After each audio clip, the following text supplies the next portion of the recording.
Oh, well, that'll work. What's up, guys? Oh, cool. The live chat will appear here. The chat will be displayed in your streams here. All right. Well, I know Griffin's out there. Can you guys hear me okay? I didn't do a microphone this time because I'm just trying to do this off my phone, so I didn't bring in the laptop and the microphone and everything else. So I know Griffin's here. Let's see if anybody else shows up. We'll give you guys the normal little 10 minutes or whatever. So how are we doing today, guys? It's just with the Common Nerd, bringing you pop culture and all things nerdy through a common sense lens. And welcome to Sunday Funday, boys and girls. Our own little version of it around here where we chit chat and go through the Bible, trying to put a little bit of morality back into pop culture, boys and girls. So it's going to be a good time. As obviously, this is going to be a little bit of a different one than normal. We are currently on location at Corpus Christi Comic Con right now. So we are currently going to just go ahead and do this. I had to go look at last week's live stream because obviously I'm not at home in the regular studio. So we're just kind of see it. We'll give it a little bit. We're going to give it our little normal little. We'll just chit chat for a little bit at the beginning. So, but Griffin's here as well. Says, here we are. I hope I didn't miss you out. Well, and I tried to schedule this earlier, but because I was doing this from Rumble Studios on my phone, it was like being weird. So we were doing Rumble Studios from our phone.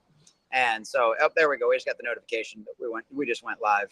But yeah, we were doing Rumble Studios from our phone, and for some reason, I guess I missed something, and for some reason, it defaulted to my base username instead of the regular one. So, what's up, Shadow Warden? Good to see you, buddy. We'll say hi to people as they come in the chat. We'll give you guys a normal little 5 minutes for everybody to come in before we get started. But we are going to do 2 Kings 8 today, and I've got my wife's older Bible. So this is the Living Bible.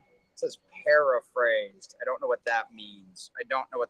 So if there's anything in here that seems a little funky that we're not used to, you guys will understand. So Crossroads Youth is where my wife got this. So I have no idea how long she's got this, but we've got 2 Kings 8 today. What's up, King Deplorables? What's up, Shadow Warden? Shadow Warden, another one of our fine channel subscribers over on Rumble. Oh, look, we've got another notification. And then King Deplorables, good to see you, buddy, over on Rumble. We got JRR24 over on YouTube and Griffin over here on Rumble as well. Good to see you. So, yeah, we're going to do 2 Kings 8 today, boys and girls. And we'll still try to go for our normal amount of time like we normally do. So, it'll be a good time. But like I said, I want to give everybody a few minutes to get in here since we don't have, for some reason, I don't have access to the media. I have access to the themes, like you guys saw the background in the beginning, but for some reason, I don't have access to the media on the Rumble app, on the Rumble Studios app. So I guess that's just something they've got to work on later down the road. But how's everybody doing today? How's everybody's Sunday going? So we had a little bit of a nice little rainstorm while we were in church earlier this morning, and then we had my son, of course, my oldest, of course, forgot his badge in order to get into the con. Fortunately enough, my wife's mother, the Mimi, my mother-in-law, was nice enough to go over to the house and pick it up for him. And we had to stop by her house and go and get it. She didn't go to church this morning. Shame on Mimi. She doesn't like all the drama that she has to deal with some of the crazy old birds that are up there because they're boomers, man. There's a lot of boomer older women in the church. And, well, if anybody's wrong out, I mean, the word, the phrase talking like a bunch of old birds, sitting around, gossiping like a bunch of old birds exists for a reason. So yeah, that's how all this stuff goes. So, all right. Okay, like I said, we'll give it a couple more minutes. But yes, Griffin, King Deplorables, hail and well, Mike. Can you guys hear me okay over on Rumble too? How's everybody saying? Sound okay? One of these, what I need to get is one of them fancy microphones that like Culture's got, one of the little portable ones, to where I can do all that kind of stuff, because that would make life a lot easier. So yeah, but like I said, we'll give it a few minutes. We got 12 watching right now. What's up? Well, after a creative and inclusive ceremony of the former Olympics, I would say insanity and depravity, or what's up? I would agree with you on that one. I didn't watch it. I didn't hear anything about it. But I heard about that. We actually heard about it during our sermon this morning. Pastor Bobby went on a nice little tirade about all of that kind of stuff. So yeah, I heard about that. I heard it was just a mockery of Christianity. I heard I got a headline popped up from the Daily Wire today about that. I'm like, who is still watching the Olympics? That's my real question. Like, I haven't been interested in the Olympics since I was in like single digits. Like, legitimately. Like last time my fat ass could get free food from McDonald's is the last time I cared about the Olympics, okay?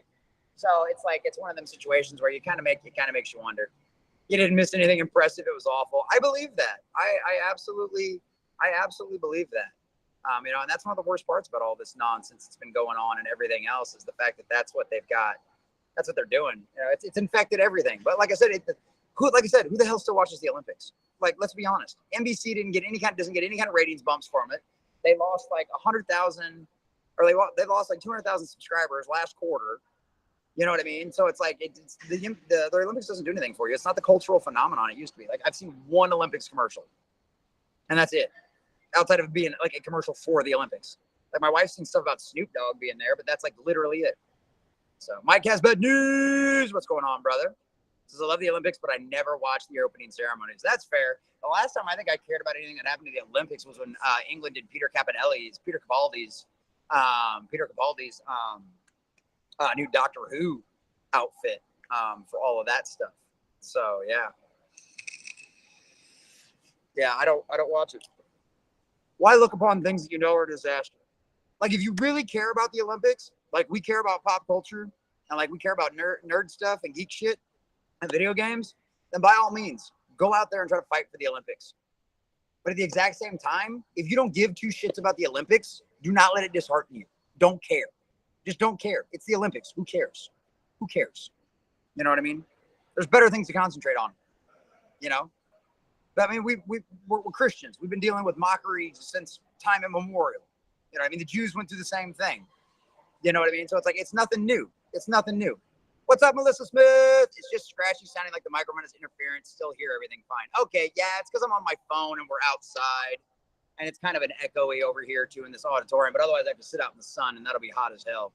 So I love watching competition, watching random sports like archery. That stuff is cool, too. I don't know. Maybe it's just because I've grown up a little bit and gotten older. I don't know. It used to be something to do during the summer as a kid and watch it on TV and stuff like that. I don't know. It's just not that big a deal to me anymore. What's up, Spaceship Vampire? Over on YouTube. Hail all and Jesse. And yeah, I mean, I can understand the competition of it, aspect of it, too. Like, I love that kind of stuff, too. It's just like, I don't know. I don't know why. I don't know why I've fallen out of love with the Olympics. I just don't care anymore, I guess, for some reason. So I just don't care anymore. Bigger fish to fry, other things to care about, other things to concentrate on. I was talking about this on Daramu's stream yesterday, right?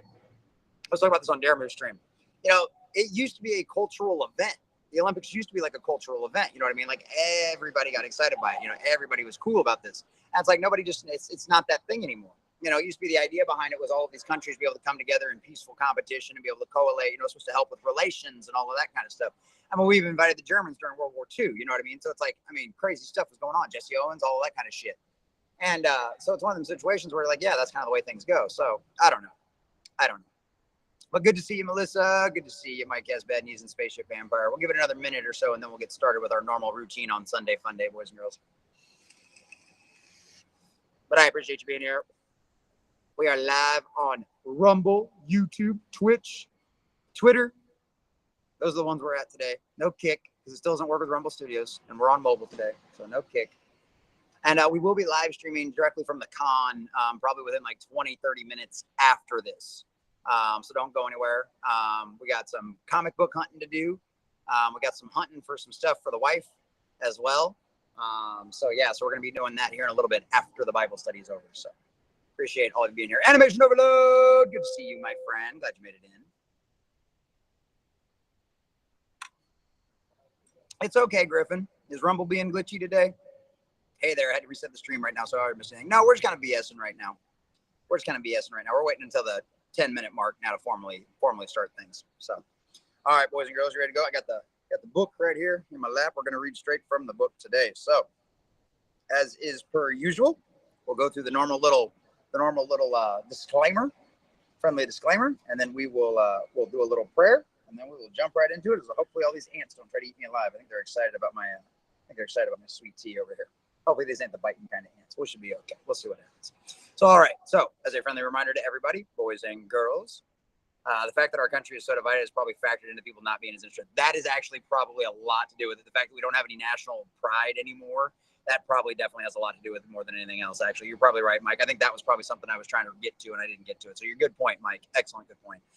So, as a friendly reminder, boys and girls, we around here, welcome to our version of Sunday Funday around here, where we try to put a little morality back into the Bible. We're doing a pop culture Bible study. I'm trying to put a little morality back into the pop culture world out there, because that is something that's severely been lacking as of the last few years. Boys and girls, you've seen this new religion get changed out by the old religion. And it's one of those situations where this is something we've seen happen time immemorial. As we've gone through and studied the Old Testament time and time again, we've seen this kind of cycle happen over and over again. It's one of those situations where you literally see this kind of stuff happen over and over again. You see the culture. Everything goes really well. Everybody listens to God. God comes in and rescues them from a horrible situation. Everybody does really well. Kind of praises God for a little while. And then either the leader dies or the generation passes away. And guess what? Everybody goes right back to their narcissism. Everybody goes right back to their egotism and all of the rest of that kind of stuff. Does that sound familiar to anybody right now? Once again, we just had the Olympics. You all just brought that up. Once again, we had a situation where it's supposed to be something that is not supposed to be about an agenda. It's supposed to be about a bunch of people putting all of their BS and nonsense aside to come together in a healthy, friendly competition, right? And of course, they have to use it for the push their agenda. Well, boys and girls, we're going to push back with our own agenda, ladies and gentlemen. We're going to push back, and we're going to put God back in his proper place of morality. So that's what we're doing here on Sunday. So as a friendly disclaimer, once again, as a reminder to anybody who might not be here might be here for the very first time, or might be catching this on the replay, right? I'm not a pastor. I am not a priest. I have never been ordained in any way so far, even one of them silly ones you can get online where you can marry people, okay? I've never been in any kind of seminary school. I'm just a baby Christian. I'm just a Christian out there. The Lord put it on my heart a couple of years ago to do a Bible study on my pop culture channel. That's what we're doing.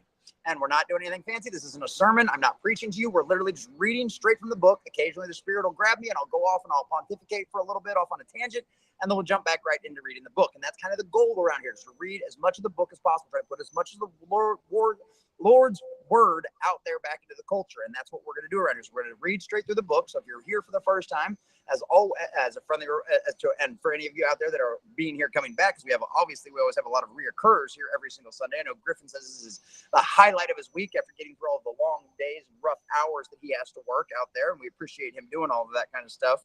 And it's one of those situations where we just need to go over there, put the word out there and see what it does. So if you've got any comments, questions, concerns, I know normally when we do these live streams, when it's just me, I try to read back to you guys. I got to talk to your chats as much as possible, try to respond to them as quickly as possible as we can, whether we're cutting a video or whatever. This stream is a little bit different. We're going to try to read through as much of the book as we possibly can. We got about an hour to do this, and we're going to try to spend the last 15 minutes. So if you have any questions, comments, or concerns as we're going through the book, if there's something you don't understand, if there's something you want to read, go back over, put it down there in the chat. At the last 15 minutes or so, we will go through and we will read the entire chat all over again, because we have a lot of people that are a lot of time lurking on this stream as well. They're out there working right now, and all they can do is listen to it. And so the questions you come up with might be good questions for them as well. Or if there's anybody out there watching the replay. Now, obviously, there's a lot of people in the chat that are much, much more knowledgeable about this book than I am. They will probably answer your question before I get a chance to read it out loud. But I will read your question and their answer out loud, because that might be a question somebody else has, and maybe they're not always watching the chat. Maybe they're doing something else and just listening to us as well. So all of that information is good for everybody. Your questions are legitimate. Your questions are real, and we will be here to help you answer them the best we absolutely can. And that's why we normally use the NET version, because it gives us a lot of great definitions and stuff like that. Because I am on location this weekend at Corpus Christi Comic Con, I'm using my wife's Bible, which she keeps in the van. This is the Living Bible. It's paraphrased, so I don't know how exact this is going to be from our normal NET version, but I'm sure, as always, it's going to end up being close enough. So I appreciate all of you guys. Very, very, very, is a highlight. Not the best, but definitely one of them. Well, thank you, Griffin. Yes, is a highlight. Thank you for correcting my words on that one. I didn't mean to misspeak on you on that one. So that's what we're going to do, boys and girls. So as usual, we're going to start off with a little prayer, guidance, wisdom, all of that kind of stuff, because as we always talk about, we live in an era nowadays where you don't have to listen to someone else tell you this is what God said. You now have the ability. You live in the most miraculous time in recorded human history right now, where information is literally in the palm of your hand. Unlimited information is in the palm of your hand. You no longer have anybody telling you this is what God said, or you should fight this war because this is what God said, because it's God's will, and yada yada yada.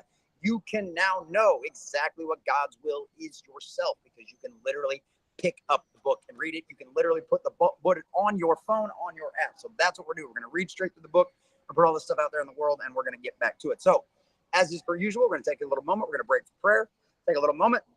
If you want to pray for something specific, by all means, go right ahead. The idea for us around here is guidance and wisdom, right? We come here to learn, we come here to study, and that's the idea, So that's what we're going to do, and we're going to get started, boys and girls. So if you'd like to join me in prayer, by all means, if you're just here for the history lesson, boys and girls, we'll get started on that here in just a second. So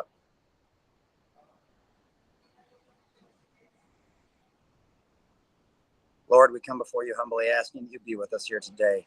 As your good word states, where 2 or 3 or more are gathered in my name, you will be here with us. And although we may be getting together digitally, we know that your spirit moves through all of us and has no end and has nowhere that it cannot reach, no way that it cannot connect us. So Lord, thank you for that. Thank you for this beautiful and amazing technology that literally gives me the ability to be able to do this outside anywhere in the world. Thank you for that. And thank you for this humble reminder that in order to put your good word out there in the world, we don't always need everything fancy. Sometimes we just need it, you, and each other. Thank you for that, Lord. Thank you for this beautiful day, and thank you for this wonderful opportunity. Lord, let us humble ourselves before you today while we go over and study your good word.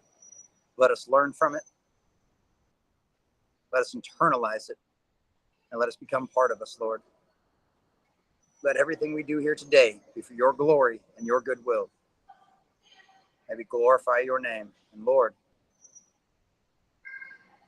help us learn from it. Help us understand it. Let us put your word out there into the world and let it do its thing. Thank you, Lord, for everything. Bless us all and our friends, wherever they may be, near and far. Keep us safe and keep us on a path to glorify you and your Son, Jesus Christ. In his holy and precious name we pray. And all God's people said, as God has declared, so say we all. In Jesus Christ's name we pray. Amen. All right, boys and girls, ladies and gentlemen, let's get into it today. All right, so we are at 2 Kings 8. We are on Elisha. So we're getting some prophecies fulfilled. And if you guys don't remember, the last thing we just watched was one of the guys getting trampled, right? Talk about all the food, all the wealth coming back, right? Elisha's prophecy being fulfilled. We saw that happen in real time. The guy saw that, yes, because you doubt, it will all happen. And it was one of them situations where, yeah, that didn't turn out so well for him. He got trampled to death, just like Elisha's prophecy said it would. So that's where we left off. The guy just got trampled to death. The Lord went through and defeated all of their enemies, scared them all off, and ran them all away. They left all of their stuff behind, so all of these people's riches immediately got restored. So pretty dope miracle. All right, let's get into it. All right. 2 Kings 8. Elisha had told the woman whose son he had brought back to life, take your family and move to some other country, for the Lord has called down a famine on Israel that will last for 7 years. So the woman took her family and lived in the land of the Philistines for 7 years. After the famine ended, she returned to the land of Israel and went to see the king about getting back her house and land. Just as she came in, the king was talking with Gehazi, Elisha's servant, and saying, "Tell me stories of the great Elisha has done. Told me stories of the great things Elisha has done." And Gehazi was telling the king about the time when Elisha brought a little boy back to life. At that very moment, the mother of the boy walked in. "Oh, sir," Gehazi exclaimed, "here is the woman now, and this is her son, the very one Elisha brought back to life." "Is this true?" the king asked her, and she told him that it was. So he directed one of his officials to see to it that everything she had owned was restored to her, plus the value of any crops that had been harvested during her absence. That's pretty dope. Afterwards, Elisha went to Damascus, the capital of Syria, where King Ben-Hadad had laid sick. Someone told the king that the prophet had come. Okay, but before we go on any farther on that one too, look at that right there, right? You do what the Lord tells you. She was commanded to go back by the prophet to go back to the country, go. And look what she got. Everything restored to her. Everything that she thought she had lost, she was not going to get back. All she had to do was do what the old man upstairs said. That's literally all she had to do. Listen to that little voice inside your head, boys and girls. Afterwards, Elisha went to Damascus, the capital of Syria. When King Ben-Hadad lay sick, someone told the king that the prophet had come. Also, when I say listen to that little voice inside of your head, challenge that little voice in your head. If it will not declare Jesus Christ as Lord, it's probably not the voice you should be listening to. Just putting that out there. It's something I tried in my own head. It helps.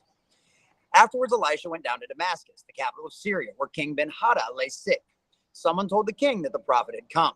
When the king heard the news, he said to Hazael, take a present to the man of God and tell him to ask the Lord whether I will get well again. So Hazael took 40 camels loads of the best produce of the land as a present for Elisha and said to him, your son Ben-Hadad, the king of Syria, has sent me to ask you whether he will recover. And Elisha replied, tell him, yes, but the Lord has shown me, sorry, we got to change pages here, that he will surely die. So he will recover from his sickness, but he still will die. Elisha stared at Hazael until he became embarrassed, and then Elisha started crying. What's the matter, sir? Hazael asked. Elisha replied, I know the terrible things you will do to the people of Israel. You will burn those forts, kill the young men, dash their babies against the rocks, and rip open the bellies of pregnant women.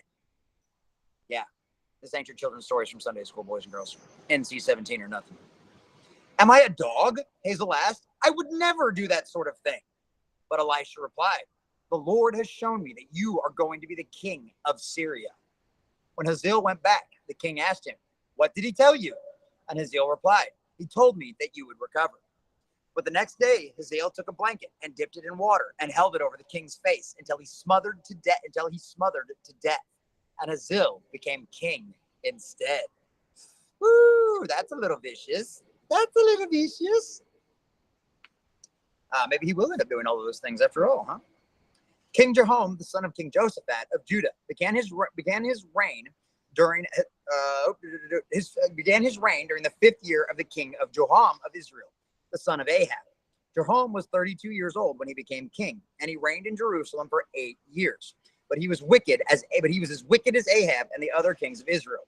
He even married one of Ahab's daughters, ergo his sister. Nevertheless, because God has promised his servant David that he would watch over and guide his descendants, he did not destroy Judah. During Jeroboam's reign, the people of Edom revolted from Judah and appointed their own king. King Jeroboam tried unsuccessfully to crush the rebellion. He crossed the Jordan River and attacked the city of Zair, but was quickly surrounded by the army of Edom. Under the cover of night, he broke through their ranks, but his army deserted him and fled. So Edom has maintained its independence to this day. Libnah also rebelled at that time. The rest of the history of Jeroboam is written in the annals of the kings of Judah. He died, was buried in the royal cemetery in the city of David, the old section of Jerusalem. Then his son, Azazel, became the new king during the 12th year of the reign of King Joram of Israel, the son of Ahab. Azazel was 22 years old when he began to reign, but he reigned only 1 year in Jerusalem. His mother was Athaliah, the granddaughter of King Omri of Israel. He was an evil king, just as all of King Ahab's descendants were, for he was related to Ahab by marriage. He joined King Joram of Israel, son of Ahab, in his war against Hazael, the king of Syria, at Ramoth Gilead. King Joram was wounded in the battle, so he went to Jezreel to rest and recover from his wounds. While he was there, King Ahaziah of Judah, son of Jeroboam, came to visit him. Meanwhile, Elisha had summoned one of the young prophets. Get ready to go to Ramoth Gilead, he told him. Take this vial of oil with you and find Jehu, the son of Jehoshaphat, the son of Nimashi. Call him into a private room away from his friends and pour the oil over his head. Tell him that the Lord has anointed him to be the king of Israel. Then run for your life. So the young prophet did as he was told. When he arrived in Ramoth Gilead, he found Jehu sitting around with the other army officers. I have a message for you, sir, he said. For which one of us? Jehu asked. For you, he replied. So Jehu left the others and went into the house, and the young man poured the oil over his head and said, the Lord God of Israel says, I anoint you king of the Lord's people, Israel. You are to destroy the family of Ahab. You will avenge the murder of my prophets and of all my other people who were killed by Jezebel. The entire family of Ahab must be wiped out. Every male, no matter who. I will destroy the family of Ahab as I destroyed the families of Jeroboam, son of Nebat, and Baasha, son of Ajib. Dogs shall eat Ahab's wife, Jezebel, at Jerusalem, and no one will bury her. Woo! We've seen this before, haven't we? It seems to be a nice one the Lord loves favor in doing on that one. The dogs eating you seems to be a common reoccurrence. It's got to be pretty lowly, right? Like you literally just get left to rot out there. The dogs eat your carcass. Like no one bothers to come collect your body. No one bothers to bury you. Talk about disrespect. Talk about disrespect to a corpse. But hey, you disrespected the Almighty. You gotta get what you deserve. Then he opened the door and ran. Jehovah went back to his friends, and one of them asked him, "What did that crazy fellow want? Is everything all right?" "You know very well who he was and what he wanted." Jehovah replied, "No, we don't." They said, "Tell us." So he told them what the man had said, and that he had been anointed king of Israel. They quickly carpeted the bare steps with their coats and blew a trumpet, shouting, "Jehovah is king!" That is how Jehovah, son of Jehoshaphat, son of Nimshi, rebelled against King Joram. King Joram had been with the army at Ramoth Gilead, defending Israel against the forces of King Hazael, but he had returned to Jezreel to recover from his wounds. Remember, they said that in the last one. That is freaking cool. Jumping Jehoshaphat. Sorry. Well, these definitely aren't the ants that bite. They're crawling on me, and it's not hurting, so we must be all right. They really are interested in my drink, though. Holy cow. They are really interested in my drink. I'm glad they must just be sugar ants. They're not biting me at all. That's good. We'll dust them off when we're done. At least they're not the biting ones. All right. Where'd we go? Where'd we go? Jumping Jehoshaphat. Where'd we go? We lost it. We lost it. All right. Yes, recover from the wounds. "Since you want me to be king," Jehovah told the men who were with him, "don't let anyone escape to Jezreel to report what we have done." Then Jehu jumped into a chariot and rode to Jezreel himself to find King Joram, who was lying there wounded. King Ahaziah of Judah was there too, for he had gone to visit him. The watchman on the tower of Jezreel saw Jehu and his company approaching and shouted, "Someone is coming! Send out a rider and find out if he is friend or foe." King Jordan shouted back. So a soldier rode out to meet Jehu. "The king wants to know whether you are friend or foe," he demanded. "Do you come in peace?" Jehu replied, "What do you know about peace? Get behind me." The watchman called out to the king that the messenger had met them but was not returning. So the king sent out a second rider. He rode up to them and demanded, oh crap, I want to fold the page. Demanded in the name of the king to know whether their intentions were friendly or not. Jehu answered, "What do you know about friendliness? Get behind me." "He isn't returning either," the watchman exclaimed. "It must be Jehu, for he is driving so furiously. Quick, get my chariot ready." King Joram commanded. Then he and the king of Judah rode out to meet Jehu. They met him in the field of Nebo, and King Joram demanded, "Do you come as friend, Jehu?" Jehu replied, "How can there be a friendship as long as the evils of your mother Jezebel are around us?" Amen to that one. Then King Joram reined at the chariot horses around and fled, shouting to King Ahaziah, "There is treachery, Ahaziah, treason!" Then Jehu drew his bow with full strength and shot Joram between the shoulders, and the arrow pierced his heart, and he sank down dead in his chariot. Jehu said to Bigkar, his assistant, "Throw him into the field of Naboth. For once, when you and I were riding along behind his father, Ahab, the Lord, revealed this prophecy to me. I will repay him here on Naboth's property, for the murder of Naboth and his sons." So he threw him out on Naboth's field, just as the Lord had said. Meanwhile, King Ahaziah of Judah had fled along the road to Ben Hagan. Jehu rode after him, shouting, "Shoot him too." So they shot him in his chariot at the place where the road climbs to Gur, near Iblam. He was able to go on as far as Megiddo, but died there. His officials took him by chariot to Jerusalem, where they buried him in the royal cemetery. Ahaziah's reign over Judah had begun in the 12th year of the reign of King Joram of Israel. When Jezebel heard that Jehu had come to Jezreel, she painted her eyelids and fixed her hair and sat at a window. When Jehu entered the gate of the palace, she shouted at him, "How are you today, you murderer? You son of Zimmer who murdered his master?" He looked up and saw at her the window and shouted, "Who is on my side?" And 2 or 3 eunuchs looked out at him. "Throw her down," he yelled. So they threw her out the window, and her blood splattered against the wall and on the horses, and she was trampled by the horses' hooves. Bye-bye, Jezebel. Then Jehu went into the palace for lunch. Afterwards he said, "Someone go and bury this cursed woman, for she is the daughter of a king." But when they went out to bury her, they found only her skull, her feet, and her hands. When they returned and told him, he remarked, "That is just what the Lord said would happen." He told Elijah the prophet that the dogs would eat her flesh and that her body would be scattered like manure upon the field so that no one could tell who it was. She literally got turned into shit. She literally got turned into shit. That's hilarious. Don't piss off the old man upstairs. It never ends well for you. I'm just saying, it never ends well for you. Then Jehu wrote a letter to the city council of Samaria and the guardians of Ahab's 70 sons, all of whom were living there. Sorry, I got to get a drink. All right. Upon receipt of this letter, select the best of one of Ahab's sons to be your king and prepare to fight for his throne. For you have chariots and horses and a fortified city and an army. But they were too frightened to do it. 2 kings couldn't stand against this man. What can we do? They said. So the manager of the palace affairs and the city manager, together with the city council and the guardians of Ahab's son, sent him this message. Jehu, we are your servants and will do anything you tell us to. We have decided that you should be our king instead of one of Ahab's sons.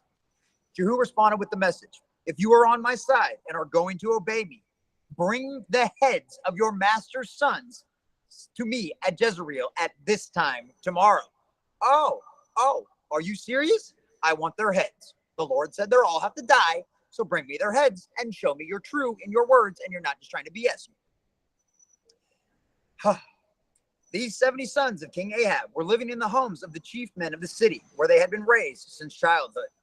When the letter arrived, all 70 of them were murdered, and their heads were packed into baskets and presented to Jehu at Jezreel. When a messenger told Jehu that the heads of the king's sons had arrived, he said to pile them in 2 heaps at the entrance of the city gate and to leave them there until the next morning. Savage. Absolutely savage. Like I said, Hollywood, you're missing out. Think about this story. Think about the gore. I mean, imagine Bruce Campbell having to be the guy chopping all of these heads off.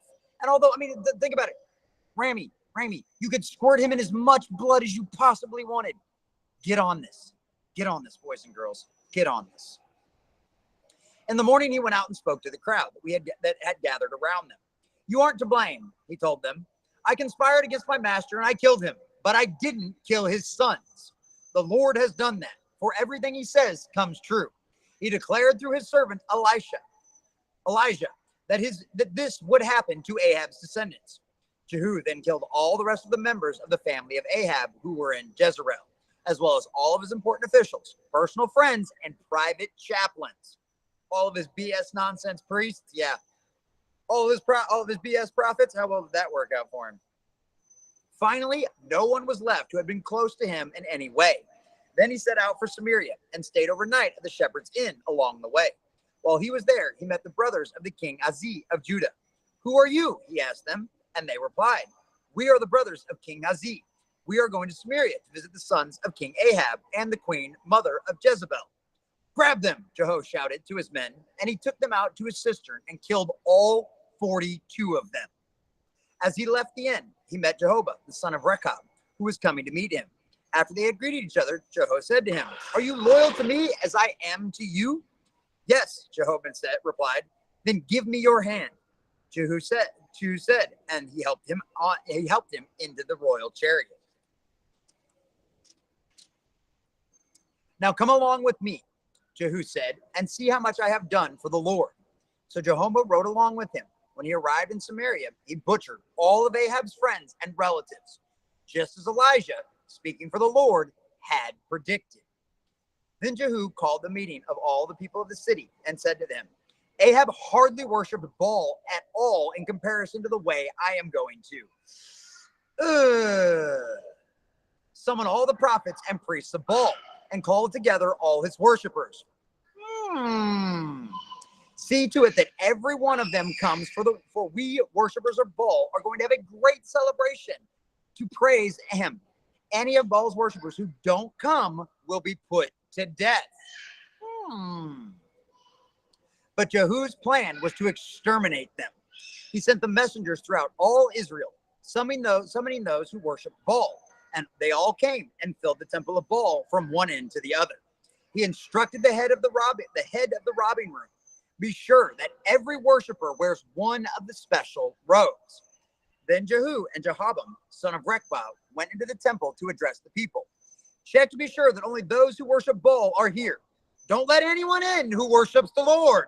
Can't have any of those folks in here now, can we? As the priests of Baal began offering sacrifices and burnt offerings, Jehu surrounded the building and with 80 of his men told them, if you let anyone escape, you'll pay for it with your own life. As soon as he had finished sacrificing the burnt offering, Jehu went out and told his officers and men, go in and kill the whole bunch of them. Don't let a single one escape. So they slaughtered them all and dragged their bodies outside. Then Jehu's men went into the inner temple. I mean, seriously, like, talk about putting the red wedding to shame. Okay, they didn't even say how many people they've got in there. Like, but I mean, massive amounts. It's every worshiper of Baal in the country. That's got to be hundreds of people, if not thousands and thousands of people. Just goes and takes them all out. Makes a red wedding look like a scapegoat.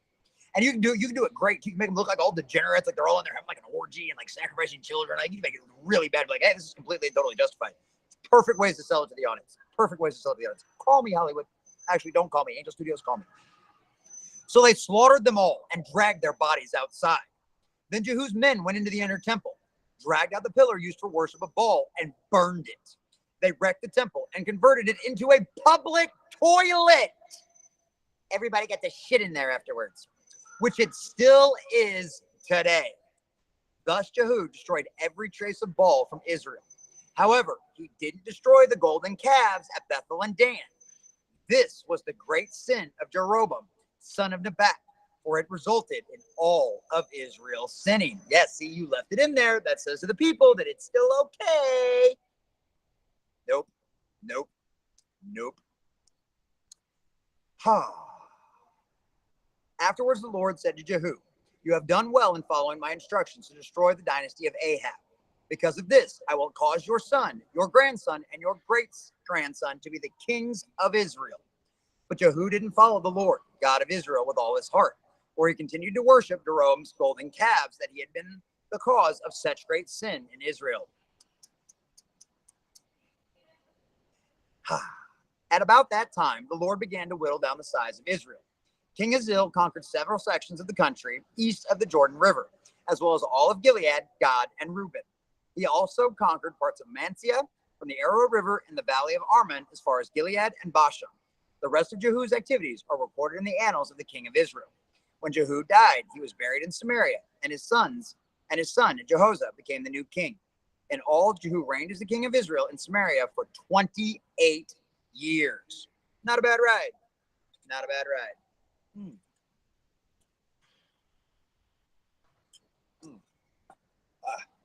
Back's hurting. Let's try putting this up a little bit. Oh, no, I went the wrong way. Crap. Hold on, guys. Give me a second.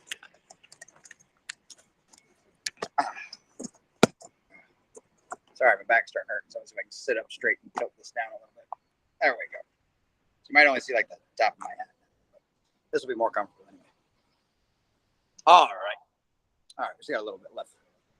All right. 2 Kings 11.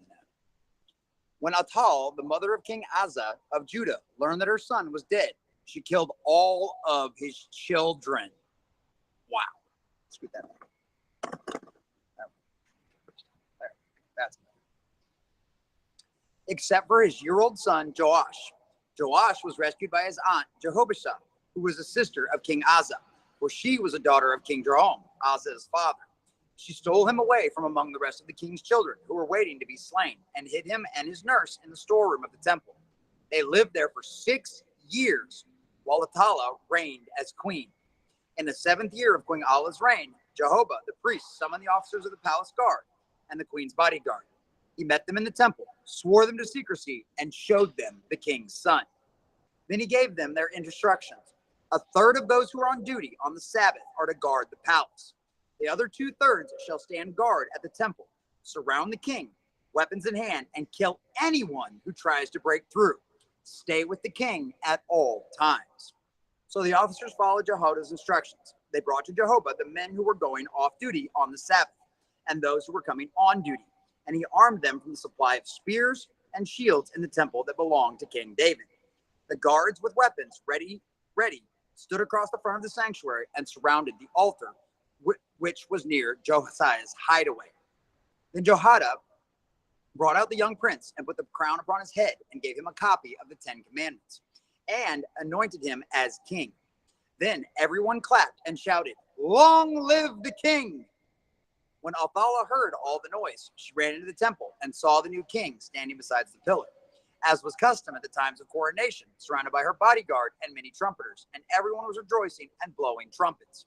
"Treason! Treason!" she screamed and began to tear her clothes. "Get out of here," shouted Jehoiada to the officers of the guard.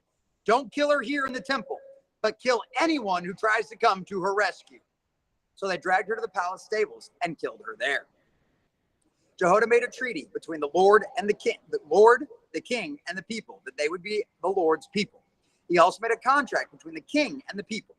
Everyone went over to the temple of Baal and tore it down, breaking the altars and the images, killing Matan, the priest of Baal, in front of the altar. And Jehoiada sat guard at the temple of the Lord. Then he and the officers, the guard, and all the people led the king from the temple, past the guardhouse and into the palace, and he sat upon the king's throne. So everyone was happy. The city settled back into quietness after Athaliah's death. Joash became 7 years old when he became, or was 7 years old when he became king. Get a little warm out here. Getting a little warm out here. All right. Yeah, we'll do one. We'll do one more. Oh yeah, we can do one more. We'll do one more. All right. So somebody mark this down. Next week we're doing 2 Kings 14. I'm not gonna have a bookmark next week, so somebody write this down. Someone remember. All right. So we're gonna do 2 Kings 13, and then we're gonna go through all your guys' chat. All right. 2 Kings 13. Jehoiada, son of Jehu, began a 17-year reign over Israel during the 23rd year of the king of Joash of Judah. But he was an evil king, and he followed the wicked paths of Jeroboam, who had caused Israel to sin. So the Lord was very angry with Israel, and continually allowed King Hazael of Syria and his son Ben-Hadad to conquer them. But Jehoiada prayed for the Lord's help, and the Lord listened to him, for the Lord saw how terrible the king of Syria was oppressing Israel. So the Lord raised up leaders among the Israelis among the Israelis to rescue them from the tyranny of Syrians. And then Israel lived in safety again, as they had in the former days. Cry out to the Lord, ask for forgiveness. Dad likes to help out his kids. Oh, you just got to ask. You just got to ask. Let's see here. Where we go? Okay. So the Lord raised up leaders from among Israelis to rescue them from the tyranny of the Syrians. And then Israel lived in safety again, as they had in the former days. But they continued to sin, following the evil ways of Jeroboam, and they continued to worship the god Asherah at Samaria. Finally, the Lord reduced Jehoshaphat's army to 50 mounted troops, 10 chariots, 10,000 infantry, for the king of Syria had destroyed the others as though they were dust beneath his feet. The rest of the history of Jehoshaphat is recorded in the annals of the king of Israel. Jehoshaphat died and was buried in Samaria, and his son Joash reigned for Samaria for 16 years. He came to the throne in the 37th year of the reign of King Joash of Judah. But he was an evil man, for like Jeroboam, he encouraged the people to worship idols and led them to sin. The rest of the history of the reign of Joash, including the wars against King Amaziah of Judah, were written in the annals of the king of Israel. Joash died and was buried in Samaria with the other kings of Israel, and Jeroboam II became the new king. When Elisha was in his last illness, King Joash visited him and wept over him. My father, you are the strength of Israel," he cried. Elisha told him, "Get a bow and some arrows." And he did. "Open that eastern window," he instructed. Then he told the king to put his hands upon the bow, and Elisha laid his own hands upon the king's hands. "Shoot," Elisha commanded, and he did.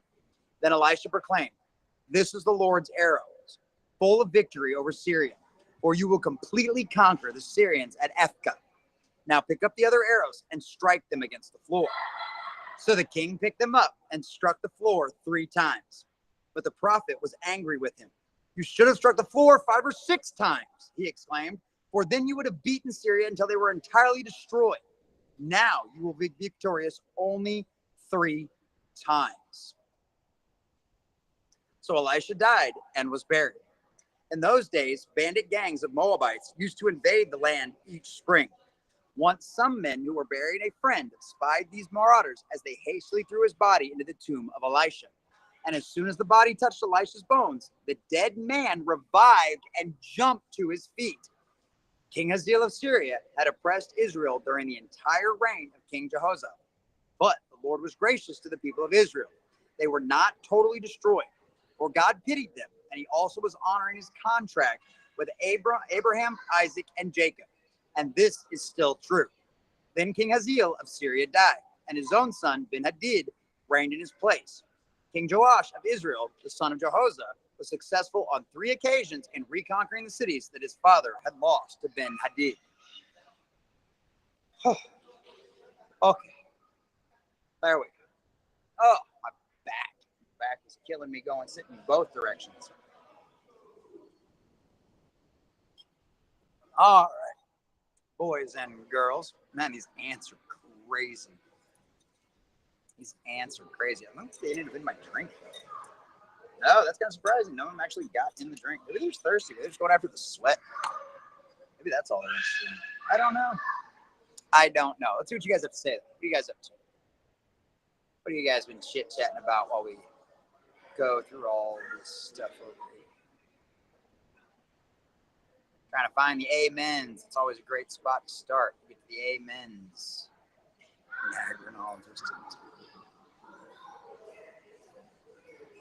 You guys are all kinds of chit-chatty today. Look at that go. Oh, okay, there we go. The reset the stream. There we go. King Deplorables. Where are we at?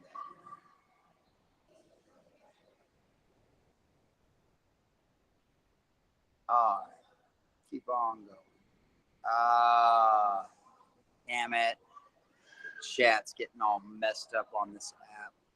Let's see if I can leave and come back. Hold on.